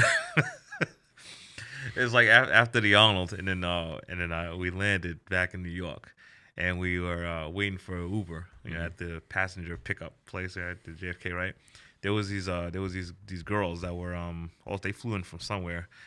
They had nothing to do with bodybuilding. Knew nothing about the Arnold Classic. Nothing. Right. Yeah. They were just girls, having fun, playing around. They was on their Instagram, and they was like, we're gonna put you guys on live, and I was like, all right, why you wanna put us on live? So they're like, yeah, we're in New York, blah blah blah, and we're standing next to these guys here, blah blah blah, and then you could see The messages rolling in. the messages were rolling in, and somebody and people were like, yo, that's George Peterson. That was so freaking surreal. I was like, I couldn't. Tell him to take his shirt off. Yeah, exactly. Take his shirt off. Show the wheels. They're like, give him the phone. Get these girls out of here. and that's another reason why, like, I feel like like the Arnold Classic, because that's never happened like before, like after like but like at the Arnold, now like people who just to show like how now I guess I'm really getting out there like that, like. It's that was really surreal and special. But the reason why I say I'm a little torn is because I have to say that this Olympia that just passed, where I got third again, was my absolute best look to date. Absolute. I mean, this look that I brought to the Olympia Olympia this year. Hashtag crispy. Yeah, would have destroyed any look that I had, even the Arnold look that I had would destroy that. So it's also I'm a little torn. Which one is more? Which means that next year is going to be even better, which is great. Yeah. Yes, that's true. So we get to look forward to seeing you unveil next year. Yes, you'll be. Next year I plan to bring a George Peterson that's never been seen before. Because this will be the first time that me and Justin work together for an actual bodybuilding show, actual bodybuilding. And anybody that doesn't know, which I was going to say, you guys announced that you will be moving up a division. Yes, and you will be doing 212. Yes, that's correct. We're going to be moving to the 212 division. I mean, basically because I feel like we've done everything we can in classic. You know, I mean, I think it's pretty much clear as far as the Olympia is concerned of like the look that they I guess they want for, for the title, because I mean I keep hearing all the time that I was the best bodybuilder up there, but I guess that's not necessarily what's wanted for for the Olympia title and classic. They, and I can understand it in a way. I can understand it because if you have, there's no way. I guess you could say that's the reason why you have these divisions, so they're different from each other. Like a bikini competitor shouldn't look like she could win a figure show. A figure competitor shouldn't look like she could win a women's physique show. Should look like they belong in their respective divisions. Exactly. So, and all I've been hearing after the Olympia was, "Oh, you look so so good. You possibly could have won the 212." Now, so if that's what people are actually seeing, and let's say they gave me the classic Olympia title, and at the same time people are saying he looks like he could have won 212. Then I guess that blurs the lines between divisions. two. Yeah. So I can understand it in that regard. Yeah. All right, fine. That's fine. But I can't change my my structure. Right. There's no so But you're I've said it on the show a bunch of times with multiple guests. I've said it in person to different people. I've always said you look phenomenal as a classic physique competitor, but I know that you should be in 212. Like I just had a feeling, and your lines are so pretty and so clean that it's like that Flex Lewis type of line for 212. Yeah. You know what I'm saying? Thank that you. not a lot of guys have that clean of lines that just like all the striations and muscle, the grooves everywhere. Right. And I'm not saying that isn't something that can be brought in classic because it's there. Right. But when you, like you said, when you were blurring the line between two divisions, and you keep getting third at the Olympia, which is phenomenal. Right. I know that although that's a huge accomplishment, you want number one. Well, yeah, because that's why everybody competes. Yeah, absolutely. Yeah. So knowing that there could be a blowout victory, maybe not your first one, but maybe your second one. Who knows? Because you're still going to learn your body going to a new division. Right. It's going to be interesting to see you grow into the new division. I mean, that's what I was about to say is because this is going to be your first legit off season for a long time, right? Yeah. Because I always had to stop myself from growing to a point. You were close to making the weight. Yeah. It's kind of the same thing as Flex Lewis going into his first real off season for the longest time because now that he's going up to open. Right. So what's the difference between the off season you're having right now versus what you've had trying to stay in that little weight cap? Years. Yeah. Well, now it's just more food. That's what I'm saying. It's just more food. Yeah. That's simple, And do you do well with that, or is this something? Is it because I know some guys their bodies fight them when they're trying to put down that much food. Yeah. Or is your genetic and your body okay with eating that much more now? I mean, like I've gotten better at eating more food now. I mean, I'm still like I don't have like in my off season. I don't have the biggest appetite. I mean, there does get points where like, oh, I got to eat again now, like, and then you feel like you got to really kind of, force it down. But I'm going to try to take certain measures to kind of keep my appetite at a certain point where it won't be that much of a problem for me to, get down that food. Like like whatever it takes, like even if that means I have to, even during the off season, do a little bit of cardio to kind of keep my appetite going a little bit. Whatever it takes. I mean, also I have like the digestive enzymes that help me digest the food better and everything that could also help. So, but I've gotten much better as far as eating is concerned. So I don't see myself having a problem. But like I mean, like you said, I mean before we would always want to try to keep me at like 220 for my off season for classic. Because I have to come down to like 192. Now like. We might, 240 for sure, but depending on, just to see what happens. I mean, it could be between 240 and 250, and then die down to to 212. So I'm really excited about that. And it's really exciting because now like I can be the best George Peterson possible. You don't have to limit yourself now. Yeah. Exactly. Because look, this was always my thing with with classic. It felt like. And y'all can let me know, your opinion on it, if you agree or not and whatnot. But I always felt like that there's different versions of classic. I always felt like that because let's say we look at the bodybuilders we consider classic from back in the day, let's just call out a few names. So let's say like Lee Labrada, Barry DeMay, We could say Arnold Schwarzenegger, Frank Zane, Surgeon Bray, or Surgeon Bray, or yeah, you're right. Yeah, okay. And then I would put Flex Wheeler in there, right? Yeah. So now if you put them, and I also personally think also Sean Ray too. I got like all of them. Yeah. Yeah. So let's say you put them all on the same stage, and they're competing against each other. I mean, all these guys pretty much have different physiques. The ones you could probably say are the closest similar to each other would probably be Flex and Sean, but for the most part, they're all different physiques. How would you judge this show? That's the hardest thing. Very difficult. It's very subjective. Yeah, it's exactly. really the only division, I guess, besides bikini maybe, where there's so many different builds on the stage, and you got to figure out what the criteria is. Bodybuilding's easy. Biggest, leanest, symmetrical, done. Right. You know what I mean? Right. Physique, same thing, but from the top up. Right. But classic, there's so many different builds and bone structures, and where you have more weight on your back, but he has more on his arms, and he has more on his chest. Yeah. Which way are we going with this? He has a tinier waist, but you open up twice as large. Who knows? Yeah. Let's figure out which way they want to go with it. Me personally, like I feel like that it would have, since there's so many different physiques, that you would have to. I mean, I would think that it would have to be like judged, like almost as if bodybuilding. Look, which one of these guys has the most muscle? Like you said, with symmetry, proportion, conditioning.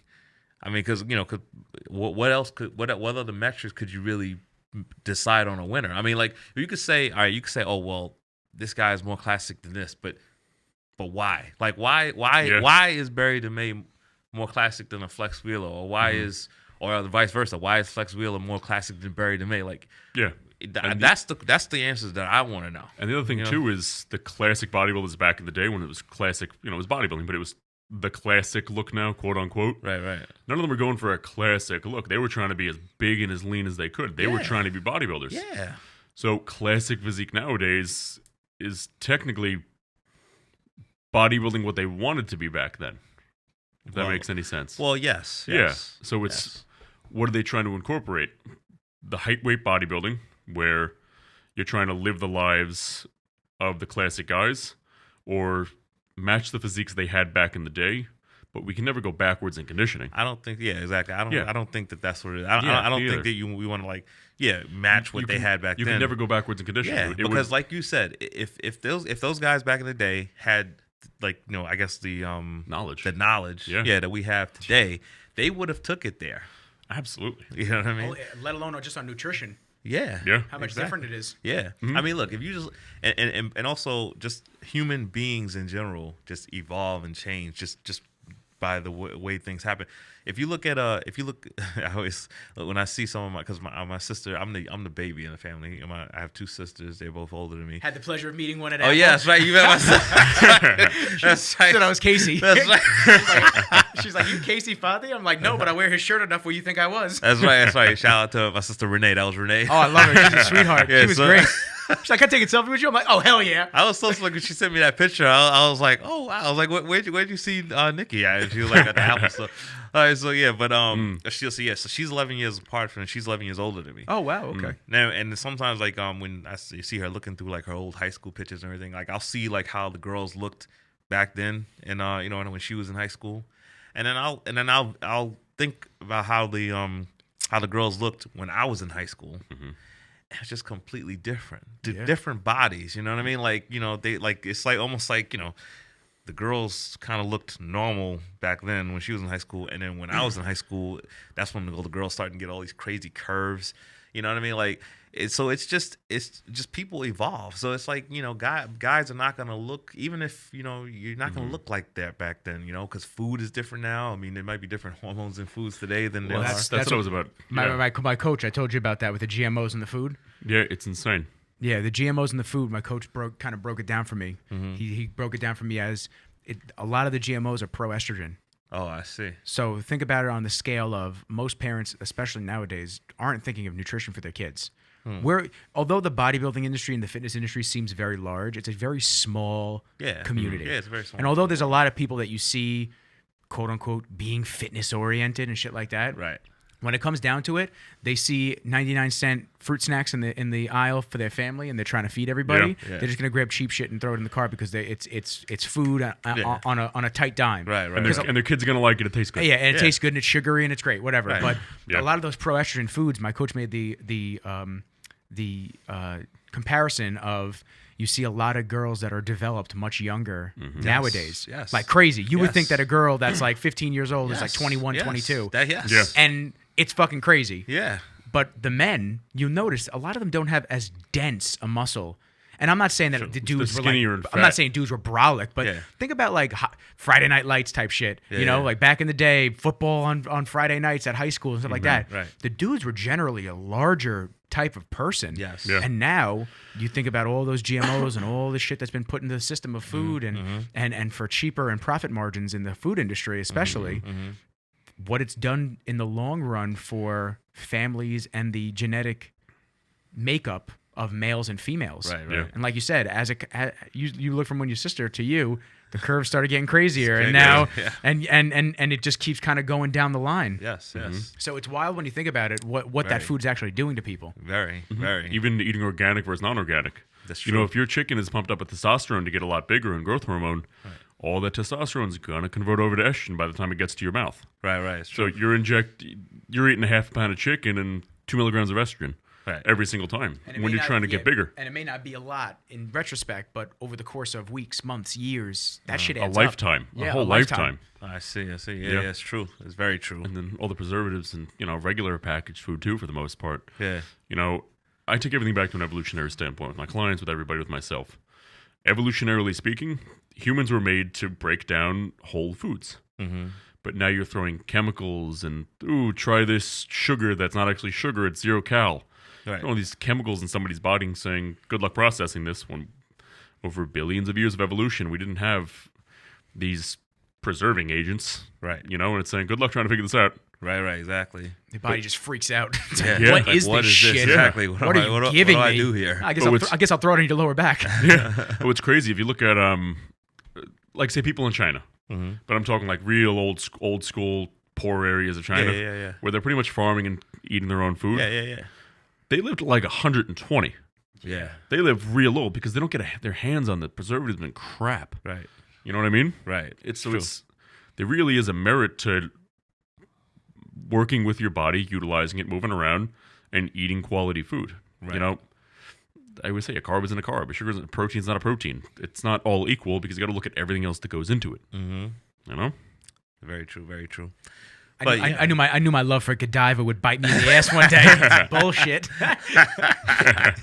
Oh god. But yeah, tell me. I want you to get back on the topic. So so I was so I felt like that if I came into the classic Olympia, looking like the classic bodybuilder version that I aspire to look like, because when I train and everything, I'm looking at guys like Flex Wheeler and like Sean Ray, like those are the physiques that I admired and I really wanted to try to become almost.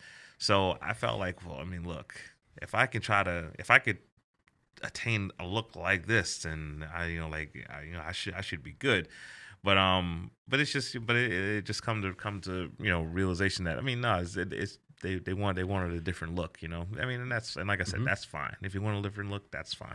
Yeah, and then you just bring your best look and bring it into the right division. And That's all it is. That's true. It's true. And now here we are. I can't wait to see it, man. Next year, it's gonna be interesting. Yeah. You know what I'm curious about? As soon as we started the live on here for your Instagram, it blew up in a heartbeat. Oh, really? I saw a lot of people on there. Oh, okay. Let's I didn't see. I was peeking over at it, and I saw a couple people asking us questions. Okay. Do you want to open that back up and see if we can get some live questions on here? I just locked it.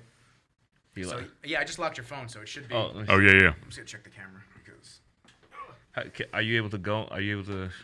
Delete video, unless you want to save it to your page. Nah, I could delete the video, but Yeah. I could see the questions though if I wanted to. I'm not sure, but I'm saying we'll start another one and see who. Oh, start a new one? Ask some questions. Okay, so I'm gonna delete the video. Working the camera, working everything.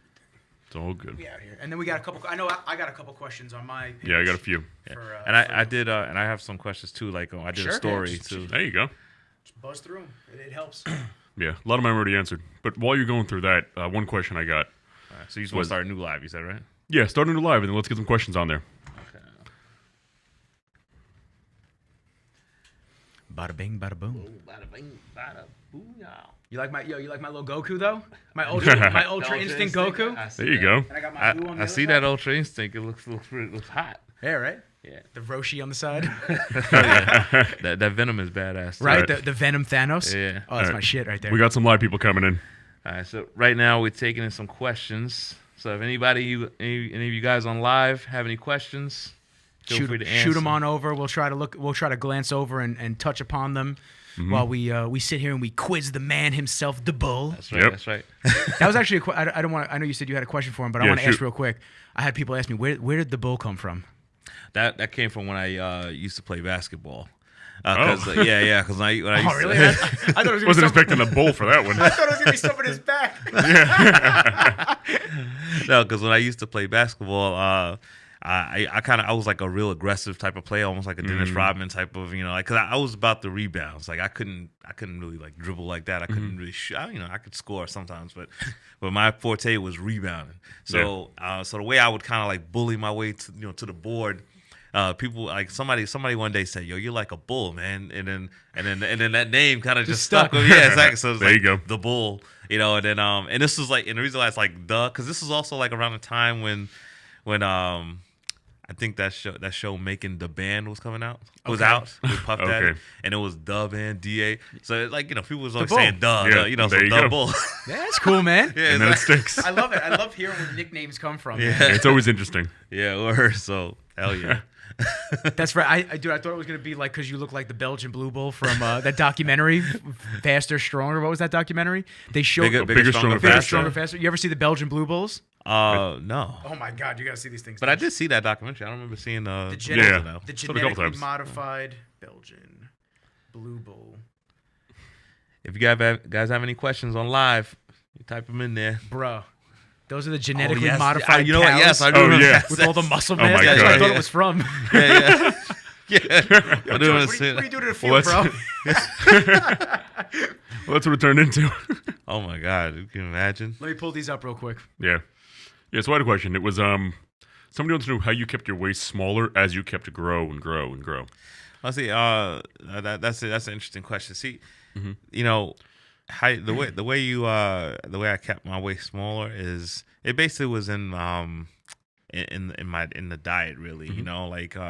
The way I diet, I diet very strict. So in dieting that strict, help keep the waist tight, but also just growing the muscles around it. Also gives you that Tapered it in. tapers Yeah. it in exactly. And not giving it a reason to grow. Exactly. So Yeah. so when the legs are growing, getting bigger because I plan my cheat meals around leg day, so all that food goes to the legs. It's not gonna just go. It's not gonna go to the waist. Burns it. Exactly. So that also helps show like on the give you that illusion like as if the waist is shrinking, but it's technically really not. I mean because Yeah. realistically, can someone really get their waist? Your waist can grow, yeah. Can you but train it to be smaller? Yeah, I Yeah. say it's kind of like however your bones are structured. It is what it is. But what you could do is just you grow the muscles around it to help Yeah. give you that, like you said, that tapered look. You know what I mean? So that's really Yeah, the how only it way to was. really shrink your core is atrophying the muscles. Exactly. But if you're running around like an athlete, even somebody at like a third of the caliber any of us work out at, if you're playing basketball every single day or football or whatever, and you want a tinier waist, the physical activity you're doing, your core is not going to allow you to get that thin. Right. Unless you're wearing a belt like an oblique stabilizer all day long, 24 hours a day. Right. But there's no bone in your core. Right. So it's your obliques and your abdominals holding up the rest of your body. Right. Exactly. So that's- What those waist trainers are doing to people is just insane. Like Oh, it's down the terrible. line, compressing organs and curvatures and spines. It's crazy. it's terrible yeah. for you. Yeah. Man. I know I know people have told me that they sleep in it. I'm like, dude, are you just like looking to die? Yeah. Yeah. But look, I but that's how you know nobody's getting their information in the right places. When you're sleeping, laying down, your core's not doing anything. No, it's not. Exactly. It's just it do the exact same thing as if you had a corset on or nothing. Right, right. And I also don't subscribe to the belief that certain exercises, will blow out your waist. Like I don't feel like I don't subscribe that like deadlifting. Deadlifts, Yeah, yeah. deadlifting to a certain point, will blow out your waist, or squatting to a certain point will blow out your waist, because I mean, I kept doing those same type of movements, and as you said, people saw my waist still looked small. Yeah. And I know for a fact, bodybuilders from back in the day would do those movements, and they still maintain the small waist. So it's not that. You know what? I kind of disagree. I believe it's that within reason, because if you have enough muscle on you where if you're squatting, because you're not squatting 700 pounds, right? If you're squatting 405 or so, your obliques and your core is perfectly strong to handle that weight. Right. It doesn't have a reason to grow from there. Right. But if you take the strong men and the powerlifters, like I always say, since there's no bone here, those obliques and abdominals have to get thicker and denser to hold that weight. Because if you have 800 pounds in your back, you're snapping in half if your obliques can't handle it. Well, yeah, that's true. But aren't those? I mean, but how do those strong men and whatnot, how do they eat compared to like a bodybuilder? They eat tons of food. Insane more. But their core still has to be strong enough to withstand that weight. Well, that's true. Yeah, you know what I mean. True. But it's adaptive. They don't wake up one morning 3 inches wider. Right. It's over a career. Right. I don't know how uncomfortable that would be. Just wake up. Yeah. We could scroll through live in a sec, but biggest challenge while chasing your IFBB Pro card. The biggest challenge while chasing my IFBB Pro card, honestly, I would probably say my biggest challenge was maintaining relationships with different people in my life, because when I was chasing that, when you're chasing your IFBB Pro card, or going for any show, you want to put yourself in a bubble and put the yourself blinders in a box. on. Yeah, exactly. The blinders on and just go. Exactly. And then and people people who you've had relationships with before that, they start to kind of feel slighted a little bit, because now you have to be in this tunnel, and sometimes people take it personally, but it's yeah, not. exactly. It's not. So I would say that was the biggest challenge, kind of like, maintaining certain relationships, at the same time while focusing doing what I have to do, But I mean, and I try to explain, the best I can so people understand, and for the most part, they do somewhat understand, but you could see that they're still bothered by it. But you kind of have to just be like, all right, look, it is what it is. This is what I have to do. Yeah. There's nothing else to it. This is what I have to do. It's your life at the end of the day. Exactly. Yeah. If you could only choose one, sushi or pizza, for every meal for the rest of your life, which and why? All right, well, that's pretty easy for me. I'm picking sushi. Oh, thank you. Give me some. Give me some. That's the way you got to do it, man. Oh, yeah. Look, pizza is very good. And I'm Italian, man. Yeah, I'm going against my people right now. Yeah, see that. Oh man, you gotta have a lot to answer for. When I'm you gonna step out this. Yes. I'm gonna step out this. There's gonna be a car waiting for me outside. Yeah. Get in. We heard it already. What? Type it up. Look, as good as pizza's very good, but like after like about 3 or 4 slices, I'm like, all right, I had enough. I'm good. But sushi is like, I don't know, like I kind of just keep going with it, and it's so I good. could pound it away. Yeah, exactly. Definitely. Yeah. And then something. A lot of the other ones were touched upon throughout the Same with me. entire conversation, but one of the ones that I thought was super interesting was how to balance real work and being a pro bodybuilder.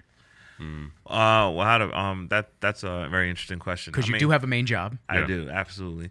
Now, the way that you would balance work and being an IFBB pro, I would say you pretty much just have to make your work schedule work for you. I mean, everybody has different jobs, that's different schedules and different tasks. So I can only speak from my experience. Like the way I make my schedule work for me, like right now, I work from 5:30 p.m. to 2 a.m. in the morning. Wow. I get my training done right before work. So I usually train between 2 p.m. to about 5 o'clock, and then I head straight to work after that. When I'm at work, I mean, I sit behind a desk, so I'm really just resting for the rest of the night. Really, I'm just sitting, and I get 3 breaks. I get 2 breaks and a lunch break. Each break, I'm eating a meal. So that's 3 meals while I'm at work. So I have 3 meals before work and 3 meals while I'm at work. That's my 6 meals a day. I mean, and when I'm at work, it's almost like a shield from the world. Like nobody can bother me really. Like there's nothing that could come about that can make me miss a meal. You know what I mean? So I actually use work as a almost like kind of an advantage, almost like where like let's say if I was just at home all day, somebody would end up calling me and need me to do something, and then I gotta throws you off the schedule. Throws me off, yeah, you know what I'm saying. So, and you got to be a creature of habit when you're doing bodybuilding, especially at the pro level. Right. Oh, yeah. Exactly. I mean, so it's very. I mean, but look, if you're a person who works from 9 to 5, okay, you know, you work. You get up as soon as you wake up early enough where you can get a meal in before you go to work. I mean, depending on what you do, if you can, you know, get another. I used to when I worked 9 to 5. I used to train at night. Yeah. I used to go like 6 o'clock at night. What you got to do? Yeah. 7, 8, get out, eat a meal. Then I have another one before I go to bed, and then I'm done, and then I got to get up the next day. Exactly. That's it. You know. So that's it. I would say if you if you work, you know, a regular 8-hour job and you work during the day, you like try to get, you know, like 3 meals in during that 8 during that schedule, or between for 8 hours, I mean, you can at least get 2 meals in there. That's what you need. If you eat right before and right afterwards, exactly. Yeah. And then the rest will be when you're out of work. So there's always a way. Look, if Ronnie Coleman could be Mr. Olympia and still work for the police department, then I always said, man, could you imagine his ass pulling you over? Right. Just your face when you walk through the window. Oh, but you know something? God. If I was like, you know, if he was ever like trying to arrest me for something, I would just run. There's no way he's gonna catch me at 300 something pounds with that much muscle. You imagine him running full speed. Yeah. But if he gets fast, you, then that's scary. If he gets you, then you fuck. That's it. Now I know you're one of your boys from work, but it was like a little bit famous for a little while, right? With his food. Oh yeah. Nick Mozzarella. That's your name.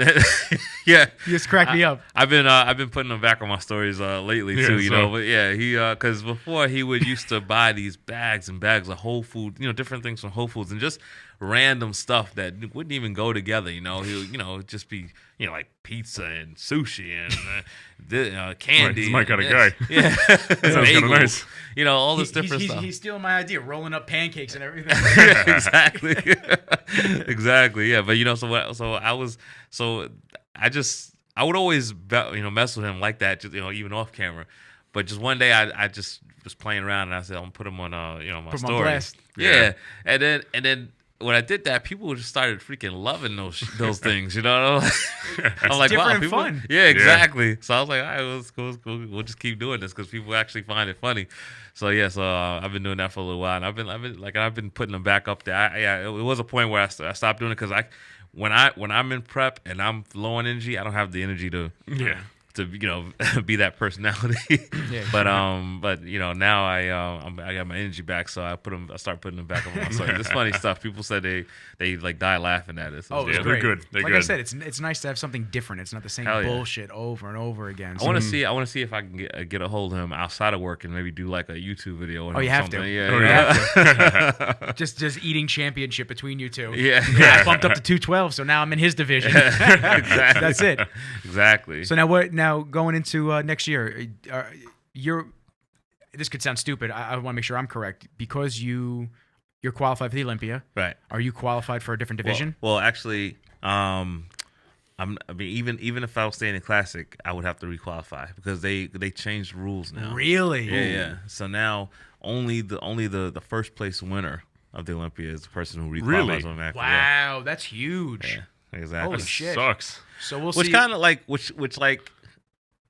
I mean, when I'm thinking about it now, it's like, isn't it true that when you win the Olympia, like you're qualified for life? Yes. So then it kind of doesn't that kind of like maybe they should do top. They should do top three at least. Yeah. It should be top 3 at least. Well, you know, if you have somebody gunning for first place, and there's always going to be somebody trying to requalify it. You know what I mean? I'm sorry. Yeah. I totally fucked that up. Huh.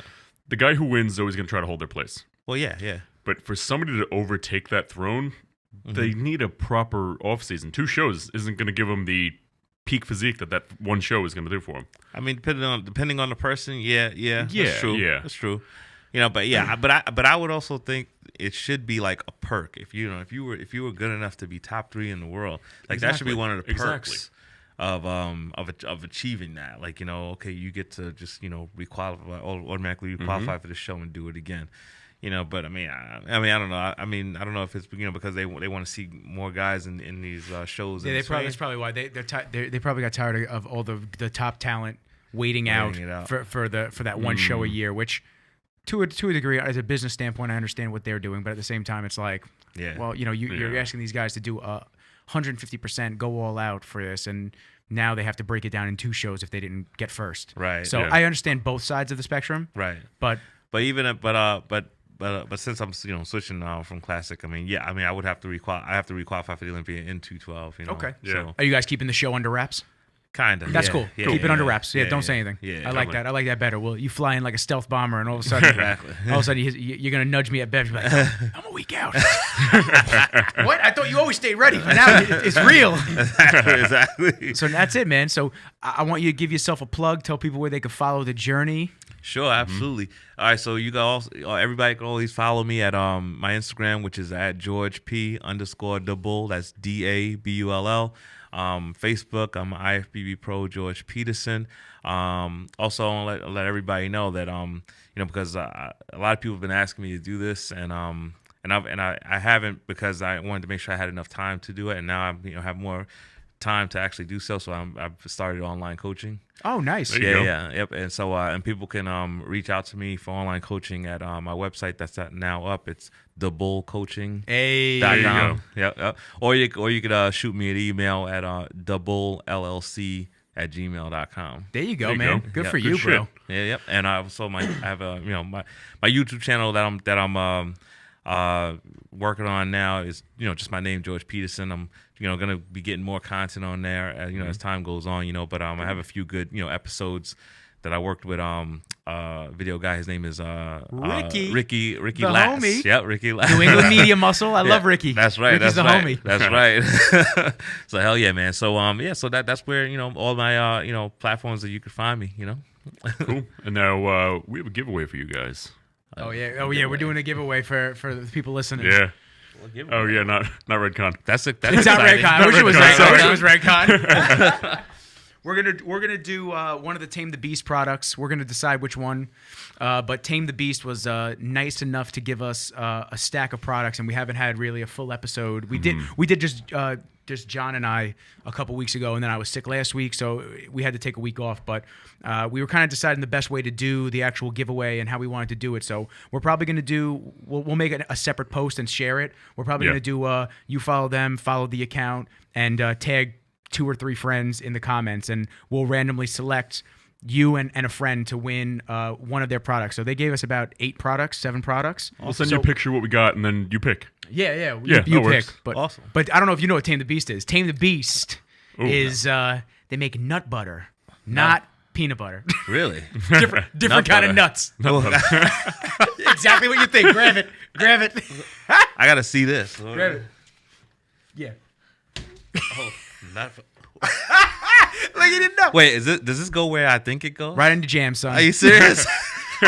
Silky Wait, smooth. We put everybody onto that shit. Yeah. And everybody that uses it, man, loves it. Actually, you know what? Take that. It has organic. Take that. Do you want that one? Take it. I'll take Take it. that one. Yeah, take it. Nice. Silky smooth down low, son. Now I'm gonna have vitamin E where the sun don't shine. Exactly. No. Exactly. I really wanted to have girls put their boys on blast. Like, if your man's got crusty ass nuts and you're tired of them, tag him below. Ladies. We'll send him some Tame the Beast. This is hilarious. Ladies who tag their men get 2 entries. The directions. The directions. Says, I know, I read the directions. Apply to BCCs, balls, back, and chest. Reward yourself for being an adult. This is awesome. I'm not joking, man. It started out as a joke. It started out with me just fucking around. And I said it on air, and I was dead ass serious. I said, I got this ball deodorant or this lotion called Tame the Beast, and my boys just feel great all the time now. And we were laughing, whatever. Yeah. And then one thing led to another. They followed us, and then I followed them back. We started talking, and they sent us this to start doing giveaways and shit. So Here we are. let them know, man. This is nut butter, all right?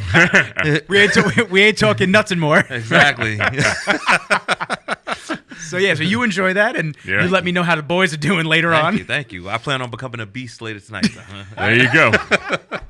And on that note, Hey, I'm gonna have John kick this outro for us. so thank you everybody for tuning into this week's episode of The Voice. And Rizzles, joined by none other than George the Bull Peterson. Boom, baby. Let's go.